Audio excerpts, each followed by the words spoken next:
এই দেখো পূজাদের new pet dog. মা কি সুন্দর দেখতে। হ্যাঁ দেখ কি গোলু গোলু।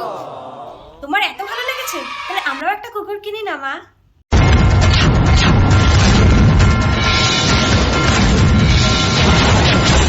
কি কুকুর আনলি তুই এই বাড়িতে?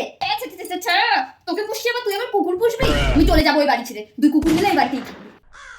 তুই জানিস কুকুরের কত লোম উঠে? ওই লোম আমাদের খাবারের পড়বে। ইস, আমরা সেই খাবার খাবো? কুকুর থাকলে লোকজন ওই বাড়িতে পড়তে আসবে না। হাই ভগবান। আর কুকুর বাড়িতে থাকলে এখানেই খাবে, এখানেই হিসু করবে, এখানেই পটি করবে। যেমন ছোটবেলায় তোর হিসু পটি পরিষ্কার করতাম, আর বড় হয়ে এখন কুকুরের হিসু পটি পরিষ্কার করবো আমি? এটা আমি মেনে নিতে পারবো না। আর তুই জানিস কুকুরের কত খরচ? কুকুরের আলাদা সাবান, শ্যাম্পু, ডাক্তার, বিস্কুট। কোথায় পাবো এত খরচ? না বাবা, আমি পারবো না। তোকে খাওয়িয়েই আমার পুণ্য হয়ে যাচ্ছে। তোর বেশি যখন দরদ, তুইও গিয়ে থাক ওই রাস্তার কুকুরদের সাথে। যা।